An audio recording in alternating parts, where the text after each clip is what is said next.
السلام علیکم ورحمۃ اللہ وبرکاتہ۔ الحمد للہ رب العالمین والعاقبۃ للمتقین ولا عدوان الا علی الظالمین والصلاة والسلام علی اشرف الانبیاء والمرسلین نبینا محمد وعلی آلہ وصحبہ اجمعین، اما بعد۔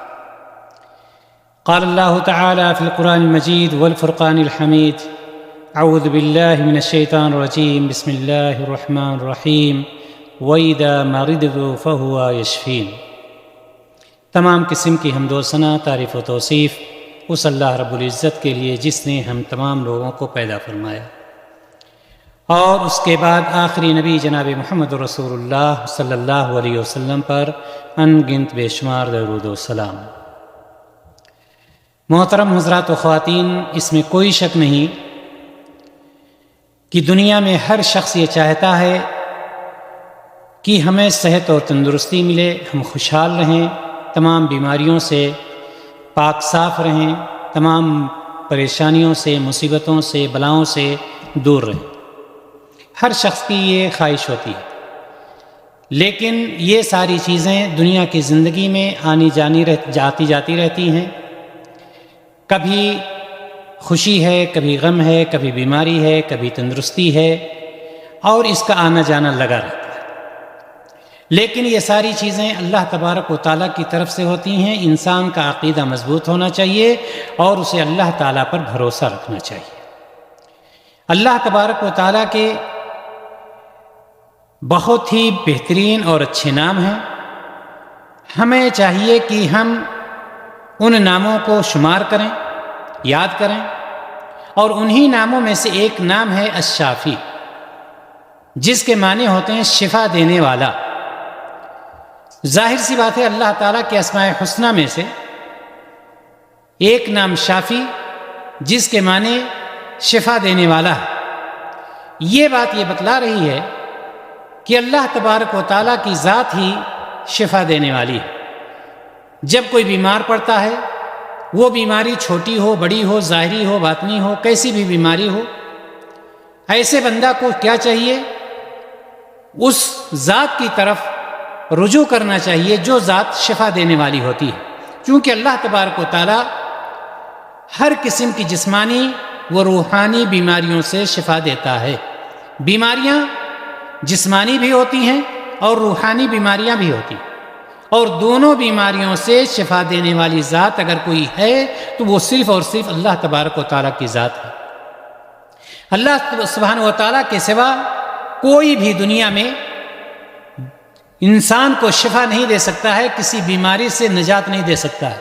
وہ ذات صرف اللہ تبارک و تعالیٰ کی ذات ہے۔ اسی لیے حضرت عائشہ رضی اللہ تعالی عنہا سے مروی ہے کہ حضرت عائشہ رضی اللہ تعالی عنہا فرماتی ہیں کہ رسول اللہ صلی اللہ علیہ وسلم جب کسی مریض کی عیادت اور بیمار پرسی کرتے تو آپ صلی اللہ علیہ وسلم اس کے لیے خاص دعا کیا کرتے تھے۔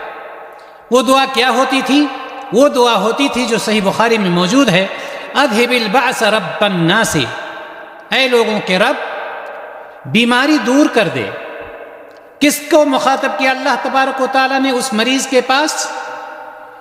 اے لوگوں کے رب اس بیماری کو دور کر دے، واشفی، شفا عطا فرما، انت الشافی، تو ہی شفا دینے والا ہے۔ یہ نبی کریم صلی اللہ علیہ وسلم کا طریقہ ہوتا تھا کہ بیمار پرسی کے لیے جاتے، عیادت کے لیے جاتے، اور وہاں پر اس کے لیے یہ دعا کرتے، اور دعا میں آپ فرماتے اذھب الباس رب الناس، اے لوگوں کے رب اس بیماری کو دور کر دے، واشف انت الشافی، شفا عطا فرما، تو ہی شفا دینے والا ہے۔ لا شفاء الا شفاؤک، تیرے علاوہ کوئی بھی شفا دینے والا نہیں، کوئی بھی شفا دینے والا تیری شفا کے علاوہ کوئی شفا نہیں، تو ہی شفا دے سکتا ہے۔ لا شفاء الا شفاؤک، شفا ہے ہی نہیں تیری شفا کے علاوہ۔ لا یغادر سقما، ایسی شفا دے جس کے بعد کوئی بیماری باقی نہ رہے۔ یہ دعا ہمیں کیا بتلا رہی ہے؟ یہ دعا ہمیں یہ بتلا رہی ہے کہ نبی کریم صلی اللہ علیہ وسلم نے جس طرح سے فرمایا کہ شفا دینا صرف اور صرف ایک ذات کا کام ہے، اور وہ ہے اللہ تبارک و تعالیٰ کی ذات۔ اس لیے کسی کو یہ اختیار نہیں ہے کہ اللہ تعالیٰ کے علاوہ کسی اور کی طرف وہ رجوع کرے یا اس سے شفا طلب کرے اور وہ اس کو شفا دے سکتا ہو، چاہے وہ انسان ہو، چاہے حیوان ہو، چاہے فرشتہ ہو یا کوئی بھی ہو۔ کوئی بھی ذات اس لائق نہیں ہے کہ اگر کسی کو بیماری ہو گئی ہے، وہ بیماری کسی بھی طرح سے آئی ہو، اس کو شفا دینے والا کوئی ہے ہی نہیں۔ اسی لیے حضرت ابراہیم علیہ السلام نے کیا فرمایا؟ وَإِذَا مَرِضْتُ فَهُوَ يَشْفِينِ، اور جب میں بیمار پڑ جاؤں تو مجھے وہ شفا دیتا ہے، مجھے شفا فرما دیتا ہے۔ کون ہے وہ ذات؟ اللہ تبارک و تعالیٰ کی ذات ہے۔ ابراہیم علیہ السلام نے کیا ارشاد فرمایا کے بارے میں؟ قرآن کیا ہے؟ سورۃ الشعراء میں کیا فرماتا ہے؟ وَإِذَا مَرِضْتُ فَهُوَ يَشْفِينِ، کہ جب میں بیمار پڑتا ہوں تو وہی مجھے شفا کرتا ہے، کوئی اور شفا دینے والا نہیں ہے، وہی شفا دیتا ہے مجھے۔ کس کی طرف؟ اللہ تبارک و تعالیٰ کی طرف۔ معلوم یہ ہوا کہ اللہ تبارک و تعالیٰ کی ذات ہی ہے جو شفا دینے والی ہے۔ اس لیے ہمیں یہ سوچنا چاہیے، ہمیں اس بات پر خیال رکھنا چاہیے کہ بغیر اللہ تعالیٰ کی اجازت کے کسی بیماری کا آنا، شفا کا مل جانا، یہ سب کس کے اختیار میں ہے؟ اللہ تبارک و تعالیٰ کی اذن سے ہوتا ہے، اللہ تبارک و تعالیٰ کی اجازت سے ہوتا ہے۔ کوئی یہ نہ سمجھے کہ ہمیں فلاں ڈاکٹر نے شفا دے دی، نہیں، ڈاکٹر دوا دے سکتا ہے، ڈاکٹر دوا دے سکتا ہے، ڈاکٹر دعا بھی دے سکتا ہے، لیکن شفا یابی نہیں دے۔ شفا یابی دینا کا کام اللہ تبارک و تعالیٰ کے علاوہ کسی کا نہیں ہے۔ علاج کروانا، دوائی کھانا، یہ سب سنت ہے، یہ طریقہ ہے، یہ اسباب ہیں، ان کو ہمیں اور آپ کو اپنانا ہے، لیکن شفا صرف اور صرف اللہ تعالیٰ کی ذات ہی دیتی ہے۔ جب دوائی ایک شخص کھانے لگے تو ہاتھ میں اس کے دوائی ہونی چاہیے، ہاتھ میں اس کے دوائی ہونی چاہیے، لیکن اس کی نگاہ کہاں ہونی چاہیے؟ اللہ تبارک و تعالیٰ پر۔ اے اللہ، یہ دوا میں کھا رہا ہوں، تیرے نام سے کھا رہا ہوں، اے اللہ یہ ایک سبب ہے، اس کو میں استعمال کر رہا ہوں، اور شفا دینے والی ذات وہ تیری ذات ہے، تیرے علاوہ کوئی شفا نہیں دے سکتا۔ یا اللہ، تو ہی ہے جو شفا دے سکتا ہے، تو ہی شفا اس میں پیدا کر سکتا ہے، اور تیری ذات ہی مجھے شفا دے سکتا۔ یہ ہمارا یقین ہونا چاہیے، یہ ہمارا عقیدہ ہونا چاہیے، اس پر ہماری نگاہ ہونی چاہیے، اور اس پر ہمارا ایمان ہونا چاہیے۔ جس طرح سے ابراہیم علیہ السلام نے صاف فرمایا وَإِذَا مَرِضْتُ فَهُوَ يَشْفِينِ، کہ جب میں بیمار ہوتا ہوں تو وہی مجھے شفا دیتا ہے۔ یعنی کون شفا دیتا ہے؟ اللہ تبارک و تعالیٰ کی ذات۔ معلوم یہ ہوا کہ اللہ تبارک و تعالیٰ کی ذات ہی شفا دینے والی ہے، اس لیے اس کو کسی اور کی طرف منسوب نہ کیا جائے۔ اسی طرح سے آپ یہ بھی جان لیں کہ اللہ تعالیٰ کے کلام قرآن مجید میں بھی بیماریوں کا علاج ہے، اور قرآن تو پورا شفا ہے ہی۔ آپ خاص طور سے سورۃ الفاتحہ دیکھ لیجئے، کوئی بیماری ہو، سورۃ الفاتحہ پڑھ کر کے اس بیماری پر علاج کریں، دم کریں، سورۃ الفاتحہ پڑھ کر کے اس پر دم کریں۔ دیکھیں اس سورۃ الفاتحہ کا کمال، ہر بیماری کا علاج اللہ تبارک و تعالیٰ نے اس میں رکھی ہے، اور اسی لیے اس کو سورۃ الشفا بھی کہا جاتا ہے۔ آپ نے سنا ہوگا کہ سورۃ الفاتحہ کا ایک نام سورۃ الشفا بھی ہے، اسی وجہ سے اس کو سورۃ الشفا کہا جاتا ہے۔ کوئی بیماری ہو، سورۃ الفاتحہ پڑھیں اور اس پر دم کریں۔ اس کے لیے شرط کیا ہے؟ اس کے لیے شرط یہ ہے، جیسے آپ ایک ٹیبلٹ کھاتے ہیں اور ڈاکٹر نے کہا کہ ٹھنڈا پانی نہیں پینا، تو آپ ٹھنڈا پانی چھوڑ دیتے ہیں، دوا کامیاب ہو جاتی ہے اللہ تعالیٰ کی اجازت سے، اللہ تعالیٰ کی رحمت سے۔ اسی طرح سے سورۃ الفاتحہ پڑھ کر کے آپ پھونکیں تو آپ کے لیے ضروری ہے کہ آپ نمازی بھی ہوں، آپ کے لیے ضروری ہے کہ آپ کا عقیدہ بھی صحیح ہو۔ یہ نہیں کہ درگاہوں کا چکر لگا رہے ہوں، عیدین کی صرف سال بھر میں نماز پڑھ رہے ہوں اور یہ سوچیں سورۃ الفاتحہ پڑھ کر کے ہم پھونکیں گے اور بیماری کا علاج ہو جائے گا، بیماری ختم ہو جائے گی۔ ایسا نہیں ہے۔ اس کے لیے جس طرح سے ڈاکٹر شروط بتاتا ہے، اسی طرح سے اس کے لیے بھی شروط ہیں کہ سب سے پہلے اس شخص کا عقیدہ صحیح ہونا چاہیے۔ امام ابن القیم رحمہ اللہ الجواب الکافی میں فرماتے ہیں کہ میں نے سورہ فاتحہ سے اپنا علاج کیا۔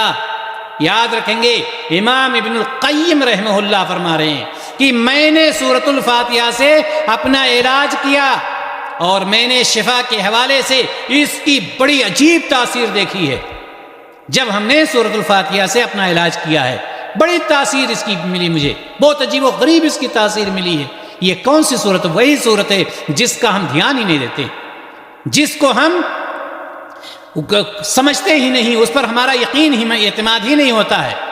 تو کہنے کا مطلب یہ ہے کہ اللہ تعالیٰ کے کلام قرآن میں بھی بیماریوں کا علاج موجود ہے۔ اسی طرح سے آپ یہ بھی جان لیں کہ جسمانی و روحانی علاج، جیسا کہ میں نے شروع میں کہا کہ اللہ تبارک و تعالیٰ دونوں بیماریوں سے شفا دیتا ہے، جسمانی بیماری سے بھی اور روحانی بیماری سے بھی۔ جسمانی بیماری کیا ہوتی ہے؟ جسمانی اور روحانی یہ دو طرح کی بیماریاں ہوتی ہیں۔ جسمانی بیماری، آپ کو بخار ہو گیا، آپ کا ہاتھ کہیں کٹ گیا، آپ کو کوئی پریشانی ہے، یہ جسمانی بیماری ہے۔ روحانی بیماری کا مطلب کیا ہے؟ تو یہ بخار تو آپ کا ختم ہو جاتا ہے، اللہ تبارک و تعالیٰ یہ تو ہم سمجھ رہے ہیں کہ اس سے ہمارا بخار ختم ہو گیا، فلاں دوا ہم نے کھائی اور اللہ تبارک و تعالیٰ کے حکم سے ہمارا بخار ختم ہو گیا۔ روحانی بیماری دلوں کی بیماریاں ہوتی ہیں، دلوں کی بیماریاں ہوتی ہیں۔ وہ بیماریاں بغض کا رکھنا، حسد کا رکھنا، یا اسی طرح سے توحید پر شکوک و شبہات کرنا، اللہ پر شکوک و شبہات، یہ ساری دلوں کی بیماریاں ہوتی ہیں۔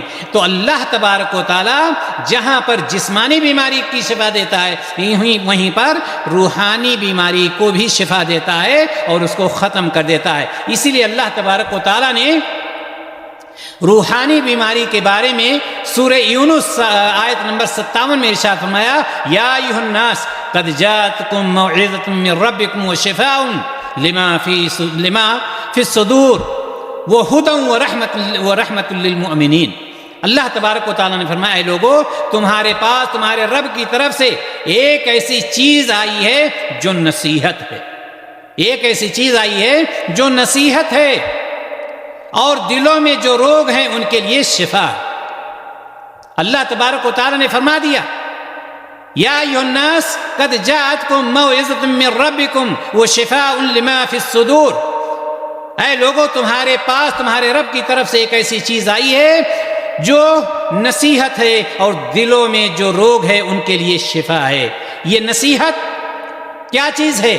موعظہ کیا چیز ہے؟ جو قرآن کو توجہ سے پڑھتے ہیں یا پڑھتی ہیں، جو اس کے معنی اور مفہوم کو سمجھتے ہیں یا سمجھتی ہیں، اس پر عمل کرتے ہیں یا کرتی ہیں، ان کے لیے قرآن نصیحت ہے۔ لیکن جو قرآن کو ہاتھ ہی نہ لگائے تو اس کے لیے کیا نصیحت ہوگی جب اس کو کچھ سمجھ ہی نہیں رہا؟ دلوں کا روگ ما فی الصدور کے بارے میں اللہ تبارک و تعالیٰ نے جو فرمایا وہ کیا ہے؟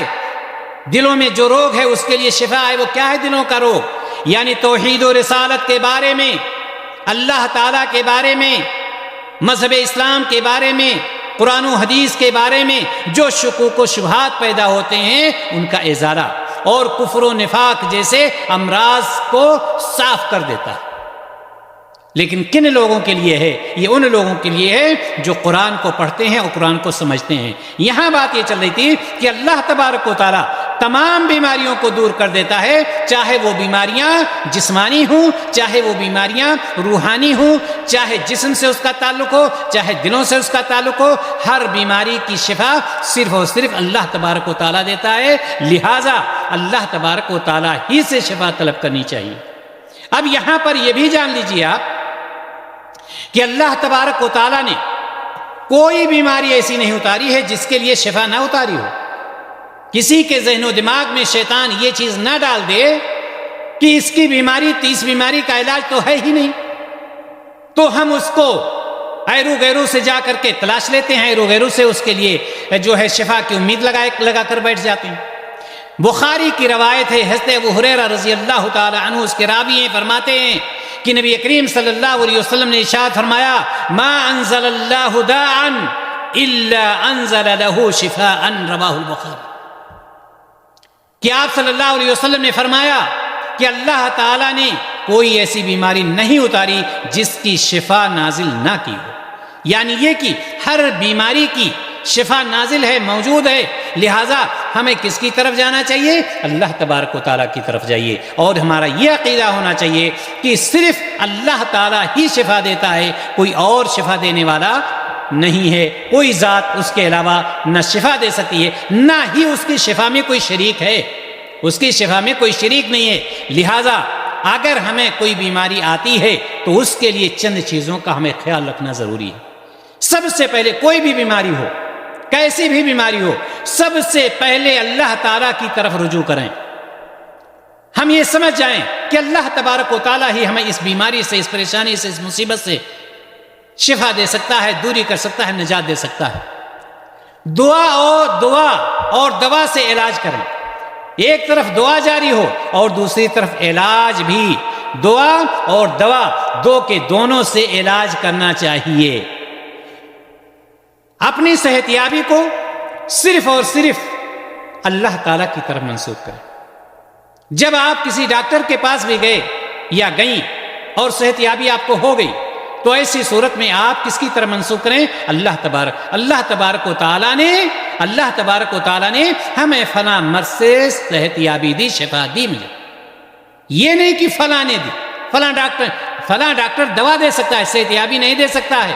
اور جب صحت یابی مل گئی اور آپ نے اس کو اللہ تعالیٰ کی طرف رجوع کر دیا تو ہم اللہ تبارک و تعالیٰ کا شکریہ بھی ادا کریں، چونکہ اللہ تعالیٰ نے فرمایا لَإِن شَكَرْتُمْ لَأَزِيدَنَّكُمْ، اگر تم نے شکریہ ادا کیا تو ہم اس میں اور اضافہ کریں گے۔ تو معلوم یہ ہوا کہ اللہ تبارک و تعالیٰ ہی شفا دیتا ہے۔ علاج کے لیے غیر شرعی طریقوں سے بالکل بچیں، ان پاکھنڈیوں کے پاس علاج کے لیے نہ جائیں جو اپنے جادو سے آپ کا علاج کرتے ہیں، جو اپنے عمل سے آپ کا علاج کرتے ہیں۔ ڈاکٹر کے پاس جائیں جو دوا دیتا ہے، وہ ڈاکٹر جو یہ کہتا ہے کہ دوا دینا میرا کام ہے، شفا دینا اللہ تعالیٰ کا کام ہے، ایسے ڈاکٹر کے پاس آپ جائیں۔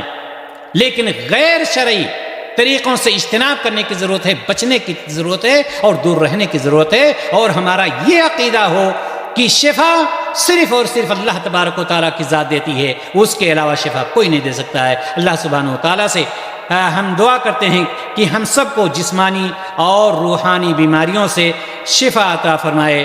وآخر دعوانا ان الحمد للہ رب العالمین۔ السلام علیکم ورحمۃ اللہ وبرکاتہ۔